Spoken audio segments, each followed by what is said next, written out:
This really happened in Pennsylvania. It all started during a regular family dinner.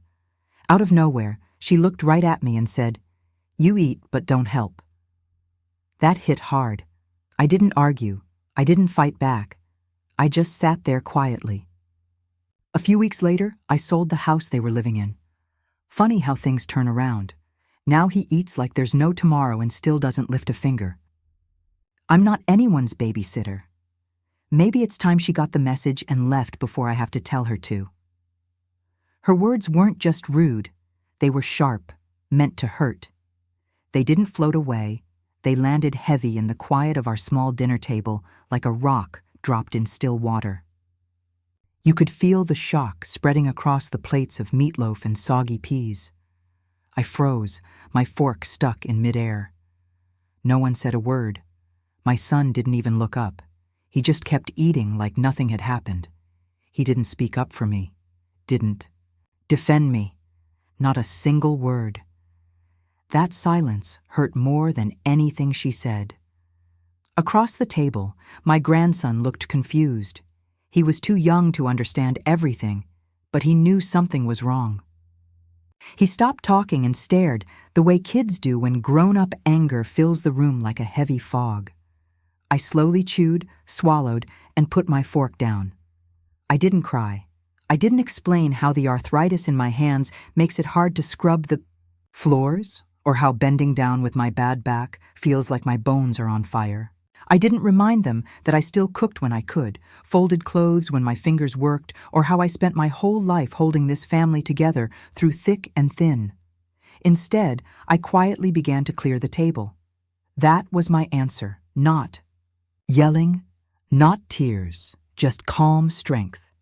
I've swallowed much worse than mean words in my life. Later that night, I lay in what they called the guest room, really just an old storage space with a tiny bed, no closet, and one high window I couldn't even look out of. The ceiling fan made a soft clicking noise as it spun. I stared at it, wide awake. From the living room, I heard them, my son and Samantha, laughing together, glasses clinking, a TV show playing in the background. My grandson was already asleep. I didn't cry, but something deep inside me went cold. It wasn't just one hurtful dinner. It was years and years of slowly fading in the background, of being forgotten. Tonight just made it clearer. So I did what old women do when they can't sleep, and nobody wants to hear their stories anymore. I remembered. I thought about the years I cared for my husband while he was sick. He died slowly, and I helped him keep his dignity. I washed him when he couldn't, fed him when his hands gave up. I kept our home running with duct tape, string, and old coupons. I thought about my son, Jason, when he was just a boy. I worked 2 jobs so he could have school supplies. I sewed buttons. Back on his school shirts late at night. I cheered the loudest at his graduation, even though I sat in the back row. We only had 2 tickets, and I gave the better seat to his girlfriend. And now? Now I'm just another mouth to feed. I didn't leave the next morning. That would have been too dramatic. No, I stayed. I made coffee like I always did. I folded laundry, picked up toys, and sewed a button back on my grandson's jacket. I didn't say a word. 2 days later, they left for the weekend. A little trip, just the 3 of them. "We need space," Samantha said with a smile.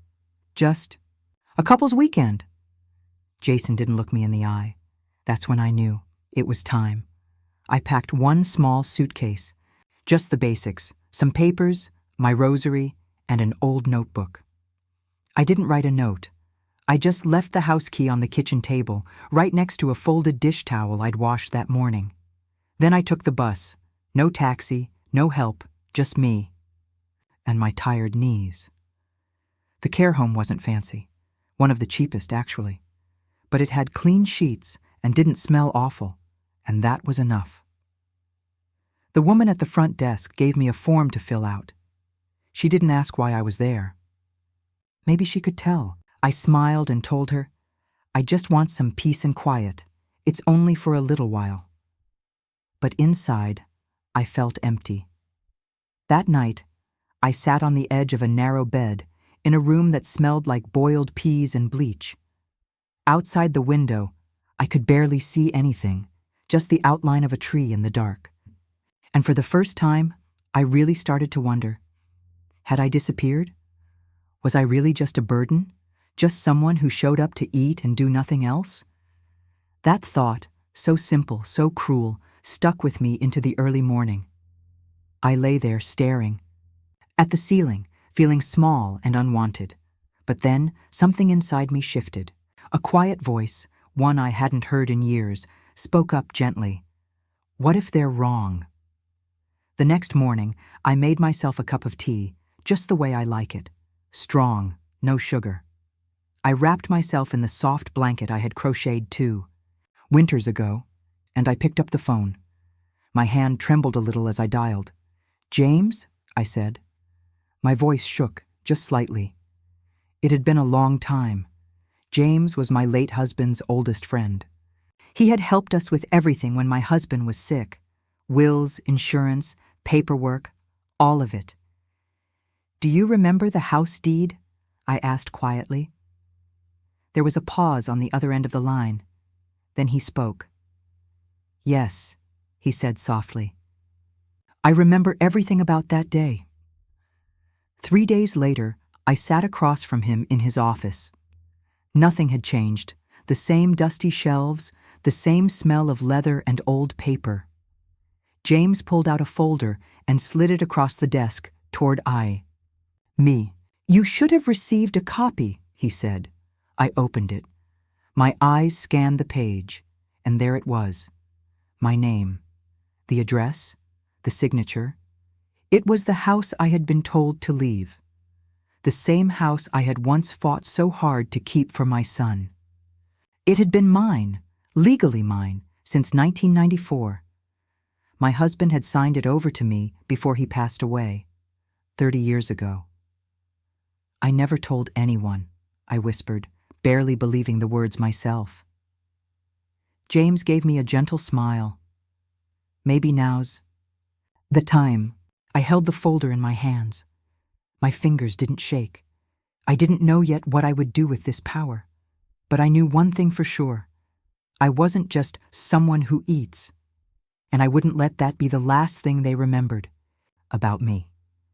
3 days after leaving that house, I stood outside a building I hadn't walked into in over a decade. The brass letters on the front still read, James Callahan, attorney at law. He and my husband had been best friends since high school. Baseball teammates, college roommates, friends for life, even as time pulled them in different directions.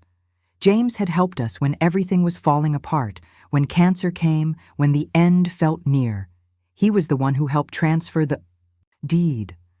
I remembered those days so clearly, and now here I was again, sitting in the same leather chair across from his oak desk.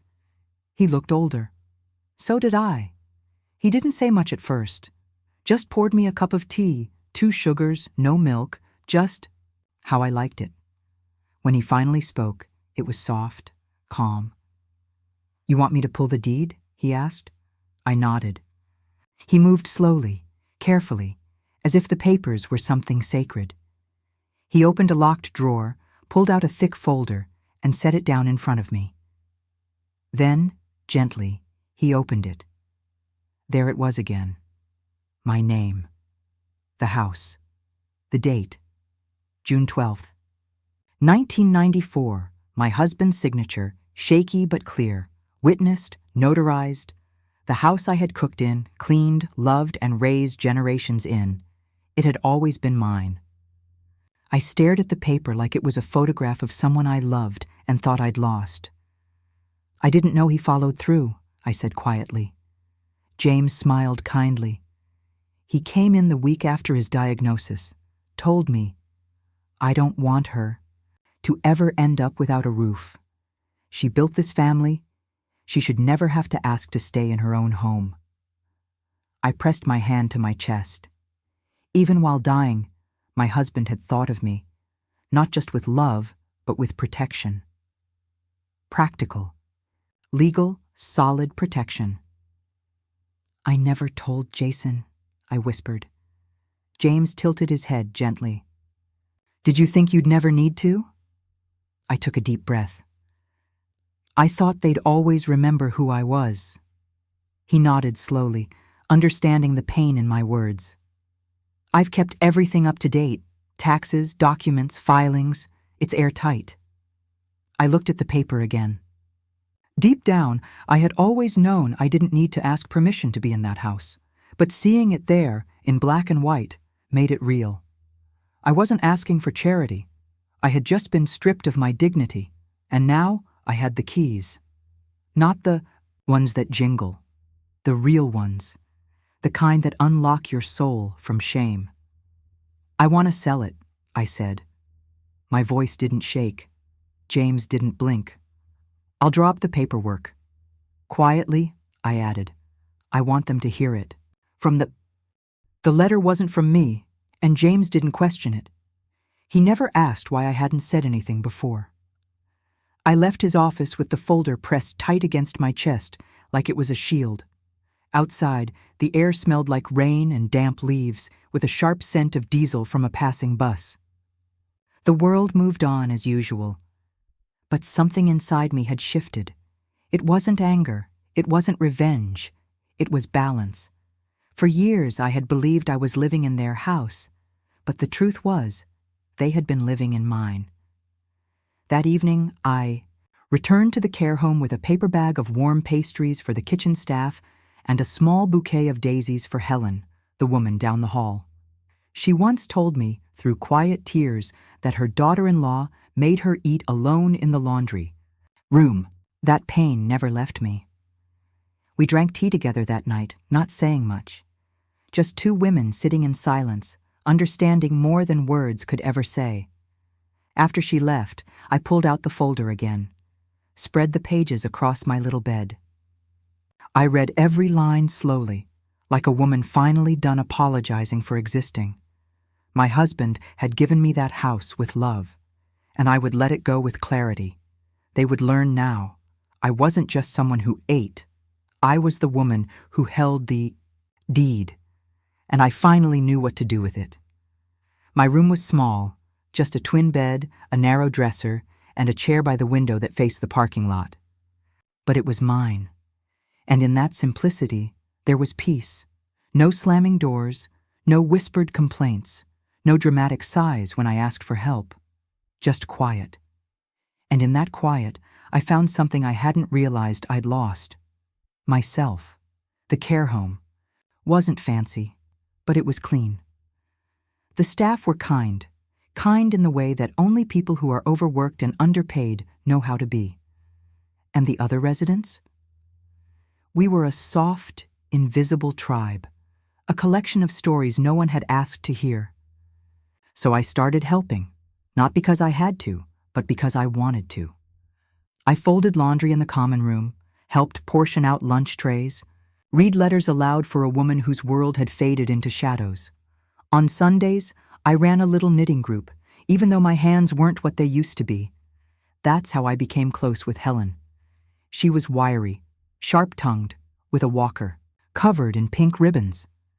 But her laugh, it was the laugh of someone who had loved hard and lost even harder. We shared more than yarn and weak tea. Helen, like me, had been invited to leave her son's home after her husband passed.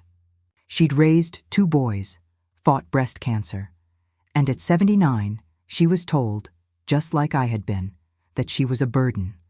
She didn't cry when she told me that, but I saw the tremble in her hands. "It's like they erased me," she said one night.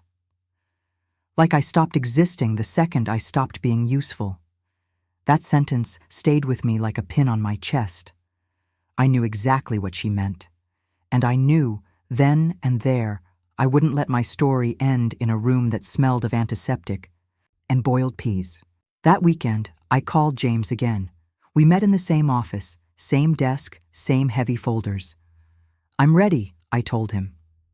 He didn't ask what I meant. He just nodded and opened the file. It took time, signing documents, verifying the title, confirming the property value, but the house was in good shape, and in that neighborhood it would sell quickly. When he handed me the final paper, I paused, not because I was uncertain, but because I wanted to remember. The birthday parties in the backyard, the smell of Christmas ham in the oven, the day my husband carried me over that threshold, laughing nervously about the mortgage. Then I signed. My hands didn't shake. "I want this quiet," I said. "No warning, no phone calls." James nodded. "They'll get the notice the day after escrow closes." Perfect. I walked back to the care home with a strange mix in my chest, not triumph, not grief.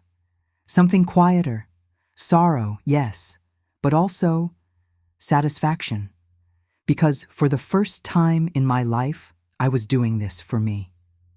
That night, as I slipped under the thin blanket on my narrow bed, I slept better than I had in years. Not because I felt free, but because for once I had finally done something for myself. 6 months passed. The seasons changed, summer faded, into fall, and the trees let go of their yellow leaves. I almost forgot what day it was, almost. Then James called. "It's done," he said. "The money came through. The house now belongs to the new owners. You'll get the deposit slip in 2 days." I thanked him, hung up, and waited. It didn't take long. The letters came that same week, one from the bank, one from the real estate office, and one hand-delivered, all saying the same thing. The people living there had 30 days to move out. That Sunday evening, my son called. I didn't pick up. He called again the next day, and the next, over and over. Finally, I texted him back. The house transfer was legal, the home was mine, and I had simply taken back what I once gave. Silence followed, for a whole day. Then came Samantha's voice, loud and shaking with anger. "You evil old woman," she yelled. "You sold our house. This was our home." I didn't raise my voice. I didn't get angry. I just said calmly, "No, it was my home. You just lived there without paying rent. Just like I once fed you. Both. Now it's someone else's turn." She hung up. No thanks. No sorry. Just rage. That evening, I stood by the window in my room at Haven House. Outside, the lights blinked across the courtyard. Somewhere nearby, Helen was softly humming. A hymn, trying to remember the next verse. I didn't feel proud or angry. I didn't feel anything big. Just calm. The next morning, the phone rang again. This time, it was Jason. He sounded like a little boy again. "Mom," he whispered, "we're going to lose everything. We have no place to go. The kids. Samantha cries every day. I messed up. I should have stopped her. I should have said something." I let him talk. When he was done, I didn't fight, didn't blame. I just said what I'd been holding in my heart. "I'm not taking anything from you," I said softly. "I'm just taking back what you all assumed I'd forgotten. I'm not asking for your love. I'm asking you to see me." There was a pause. Then came the question I knew he'd ask. "Is there any way you can undo it?" And I gave him the truth. "Jason," I said, "I gave everything to raise you. I never kept score. But when your wife spoke to me like that, and you said nothing, something inside me changed. I don't want your money. I don't even need your apology. I just want my silence back. And this is how I get it." The line went dead. And that was okay, because I had finally said what I needed to say. For once, I wasn't trying to fix anyone's mess. I wasn't saving anyone. I was just standing up for myself, the part of me they thought would always stay quiet. That night, I made myself a cup of tea, the same kind I used to serve them, on Sunday mornings with pancakes and maple syrup. But this time, the sweetness was just for me. Peace doesn't have to be loud. Sometimes it just shows up and stays. There's a drawer in every mother's life that holds more than anyone can see. Mine is small, wooden, sitting under an old dusty lamp in the corner of my room at Haven House. Inside are birthday cards, prayer beads, faded photographs, and a leather notebook my husband gave me on our 25th anniversary. On the first page, in his handwriting, it says, "For the things we never want to forget." And I didn't. That night, after Samantha's angry voice had faded from my mind, I opened that drawer. My hands were steadier than I expected. The notebook smelled faintly of lavender and thyme. At first, I used it for small things: grocery, lists, recipes, little notes from church, reminders to send thank you cards.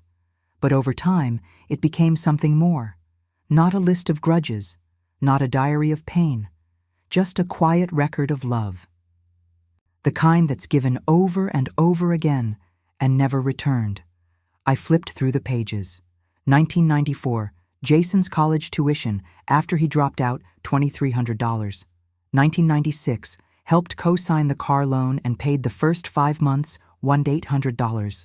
1999, emergency room bill Jason didn't want Samantha's insurance to cover, $740. 2001, wedding gift so they could have a real honeymoon. And that was just the beginning. In 2005, I gave them $5,000 to cover rent when Jason lost his job. That paid for 3 months. In 2008, I spent $3,600 to buy a crib and stroller for our first grandchild. Then there was $200 for something else. Honestly, I stopped keeping track after a while. 30 years of quiet giving. Moments I didn't even think twice about until now. Being called a burden made me look back. It forced me to see everything I had carried, everything I had given without ever asking for anything. In return, I kept reading through the notebook. 2011, $4,000 for a down payment on their second car. 2013, $950 to replace their broken water heater. 2015, $7,000 to help with IVF treatments. 2017, $20,100 for Samantha's dental surgery. 2020, $4,500 for groceries during the pandemic, spread over 5 months. When I added it all up, the total came to over $120,000. Maybe even more. I had never done the math before, but now, because they had pushed me into feeling like I owed them something, I counted. I whispered to myself, I used to give without keeping track, but they made me start counting. And seeing it all written out like that, it broke my heart. Not because I regretted giving, but because they had acted like it never happened. So I made copies, neat, clear, labeled pages. I gave them to James, my lawyer, not for revenge, not to throw anything in anyone's face, but as a kind of living will. A quiet record, not of money, but of everything I had poured into loving them. If they ever ask why, I told James, I won't have to explain. The numbers will speak for themselves. He looked at me across his big wooden desk and nodded slowly. You're not wrong, Ruth, he said. You're just finally being honest about what it all cost you. I gave him a small smile, not because I was happy, but because I finally felt clear. I had loved them more than they ever noticed. And now I had proof that my silence wasn't because I didn't care. It was because I kept giving without asking for anything back. That night, I put the original notebook back in its drawer. But I added one final line, 2023, sold the house, built a new one for women like me, named it Haven House. Worth $0, value immeasurable. Then I closed the book and whispered to the quiet room. They thought I was just an old woman who ate without giving, but I fed them every day for decades, and now finally, I'm feeding myself. When the house sold, the money didn't feel like some kind of victory. It felt like peace, like a door gently closing. I didn't go spend it on vacations or fancy clothes. I didn't use it to get even. I just wanted to create something meaningful, something louder than anger. So I went looking. Not for a new place to live, but for a reason to live. It started with a visit to a small building on the east side of town. It had 4 little units, peeling paint, and a porch that looked like it might fall apart any day. But it was quiet, solid. It had good bones. The real estate agent looked me over and said, Most people your age are looking for retirement homes. This isn't exactly luxury. I'm not looking for luxury, I said. I'm looking for purpose. I bought it that very day, and I gave it a name, Haven House. Under the nameplate, I added a line carved into the wood. No one here has to prove they deserve to stay. I didn't want it to be just a shelter. I wanted it to feel like a balm, a healing place for women like me, for women like Helen, for all the forgotten mothers, grandmothers, aunts who were told they were too much or in the way, who were tolerated, not cherished. It took a few weeks to fix it up. I hired a kind local man named Tommy. His mother had been in a care home too, so when he heard what Haven House was for, he offered to work weekends for free. "You're building something good," he said. "Feels rare these days." We painted the walls in soft colors. We planted herbs in old bathtubs we turned into garden beds. We filled the rooms with cozy chairs, warm light, and kettles always ready for tea. Helen was the first to move in. When she walked through the door, she cried. "You didn't forget me," she whispered. "Of course not," I said. "We remember the ones the world forgets." Soon, we welcomed 3 more. All older women with lines on their faces that told long, powerful stories. Some had been pushed out by their own families. Others had simply outlived everyone they loved. There was Miss Beatrice, once a school teacher, who still corrected our grammar, but always with a little smile. Marion used to run a flower shop. Now she grew basil on the windowsill, like it was treasure. And then came Roland, our first man, a sweet widower who could cook better than all of us and always had a joke ready. I became the unofficial house manager. I bought the groceries, helped with doctor visits, and looked over legal papers when needed. And every Thursday, I brewed tea. On Sundays, we had a little tradition. We'd sit together and read the local newspaper out loud. Then we'd put on old records, kick off our shoes, and dance around the wooden floor in our socks, laughing like kids. Life was simple, but those were the good days. One afternoon, as Roland was slicing tomatoes in the kitchen, he stopped for a moment and looked at me across the counter. "You know," he said, "we're alive today because someone once called you a leech." I froze, surprised by his words. Then I let out a deep, shocked laugh. "Funny, isn't it?" I said. He nodded. "You turned something painful into something good. Not many people can do that." That night, I pulled out my old notebook and wrote down a thought. They once called me a burden. But now, thanks to that so-called burden, I'm feeding 4 people, and they sleep peacefully each night. At Haven House, the doors inside didn't have locks. Not because we didn't care about privacy, but because we didn't feel the need to hide. We trusted each other in a way even our own families never did. One evening, the porch was glowing gold under the setting sun. I stood there with Helen, both of us holding mugs of warm chamomile tea. "It'll be happy again," she said softly. "You're not alone," I told her. She smiled gently. "And neither are you." For the first time in a long time, I believed it. Haven House wasn't just a place. It was a promise. A memory turned into something real. Every laugh, every shared meal, every nap in a sunny chair proved that I wasn't just someone who took. I had given, I had endured, I had remembered, and now I had rebuilt. Then, one day, he came back, not with a proud face or a list of excuses, but with a quiet, desperate look that said more than words ever could. It had been almost a year, but I knew him right away. He looked older, not because of time, but because of what he had been carrying. His shoulders were slumped, and his eyes, they weren't the same eyes that once pleaded, "Mom, just 5 more minutes at bedtime." "I know I don't deserve to be here," he said softly. I didn't say anything. I just nodded toward the chair, and he sat down. "We lost the house," he said. "Samantha left me. She said I should have fought harder, but I didn't know how. I didn't know what to do back then, Mom.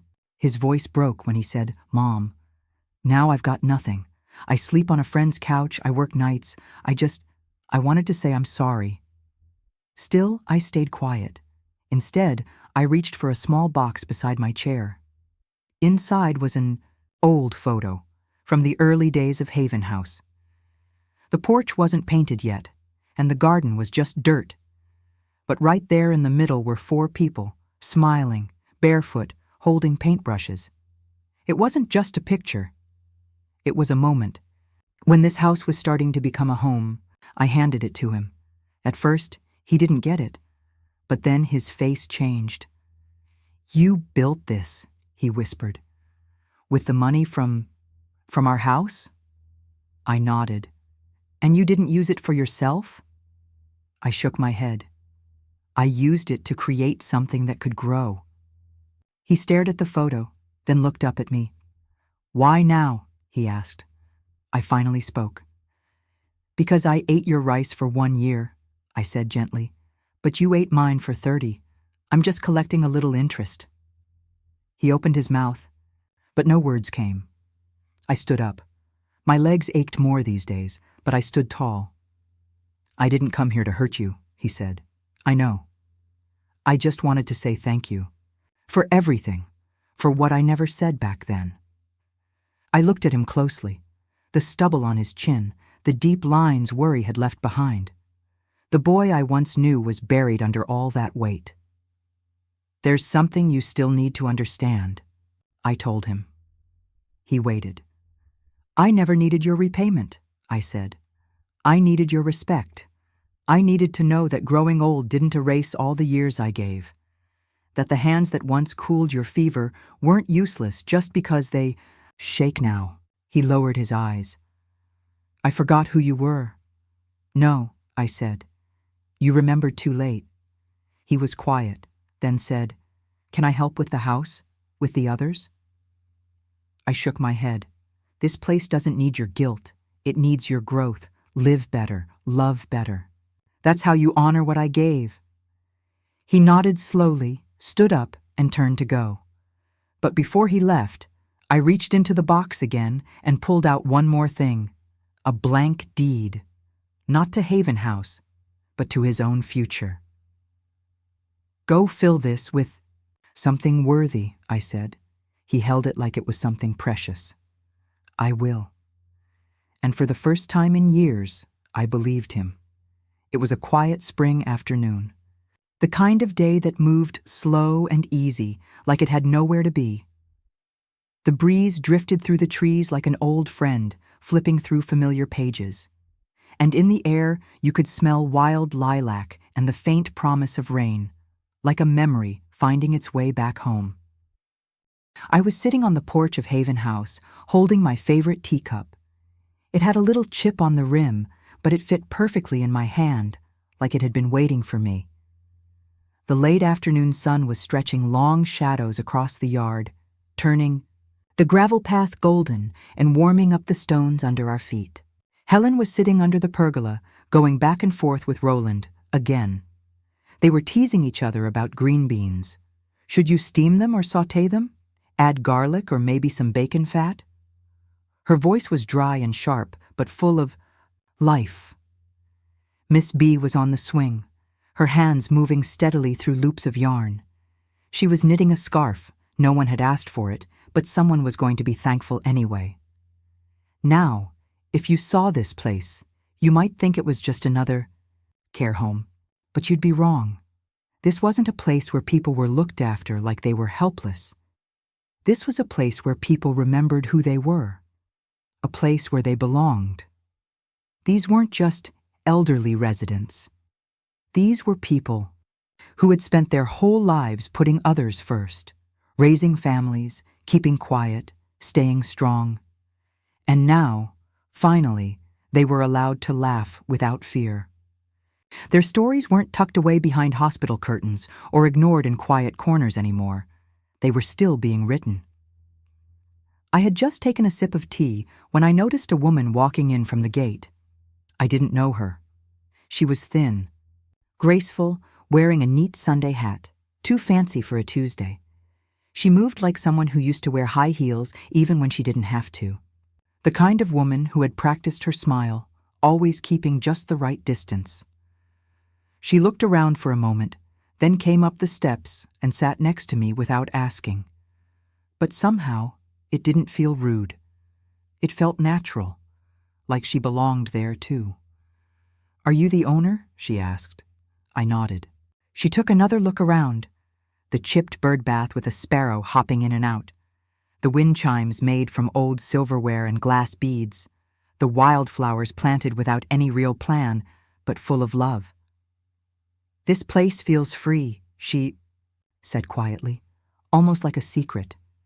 She turned to me, her eyes noticing the fine lines on my face, the small shake in my hands I no longer bothered to hide, the softness in my shoulders that had once carried the weight of an entire family. "Why don't you live with your children?" she asked gently.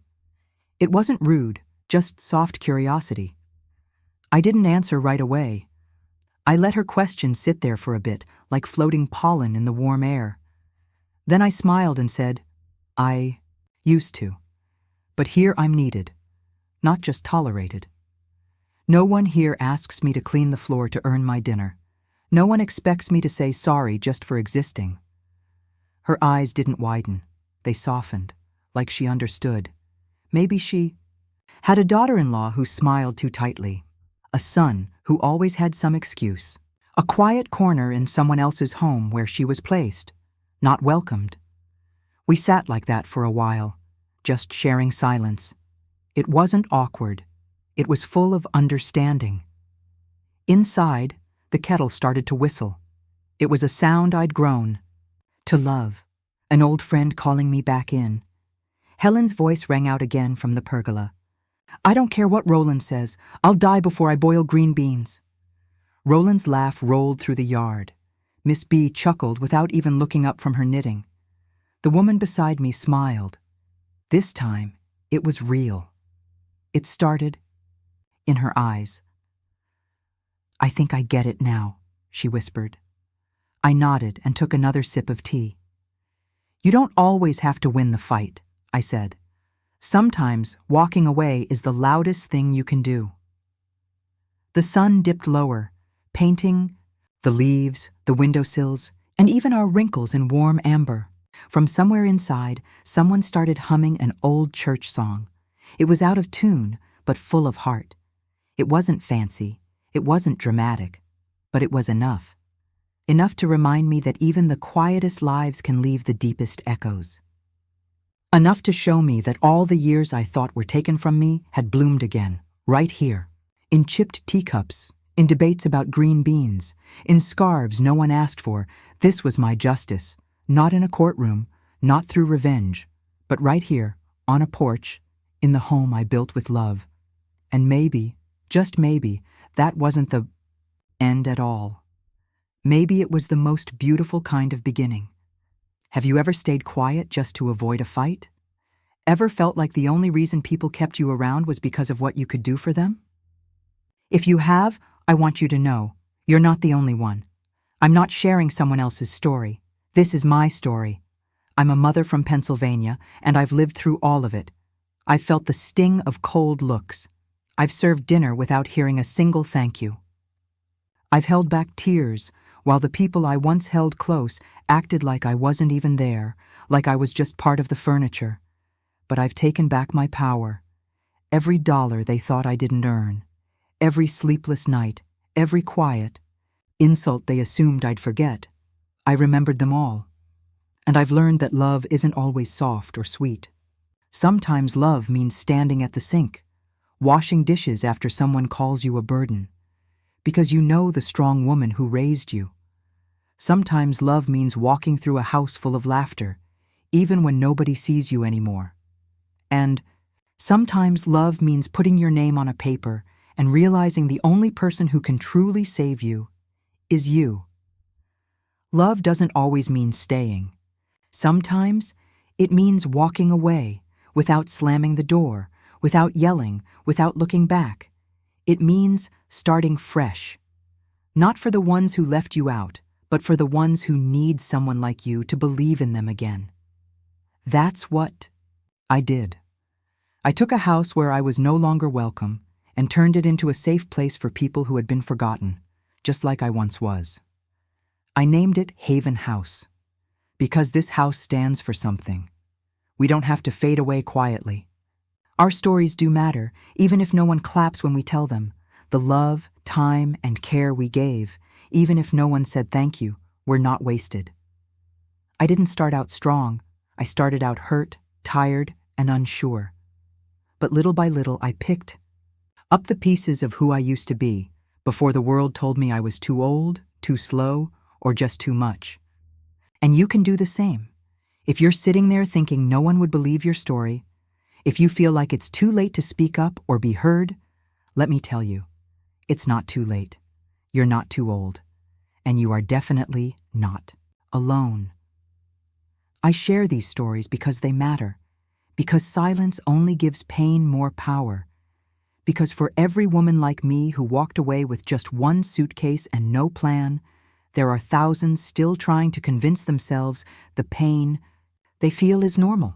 I tell these stories for them, for the quiet ones, the strong ones, the women who loved deeply and for too long and now wonder if they just made the whole thing up. You didn't. You're not crazy. You're not the problem. You're just a chapter they didn't finish reading. But that doesn't mean your story's over. If anything in this story made your heart ache or made you feel like, wow, I thought I was the only one, then please do one small thing. Subscribe to Grandma True Stories. Here, every mother has a voice. Every sacrifice is remembered. Every tear, yes, every single one, has meaning.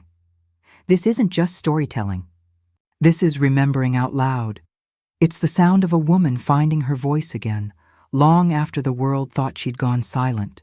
It's gentle, yes, but never weak.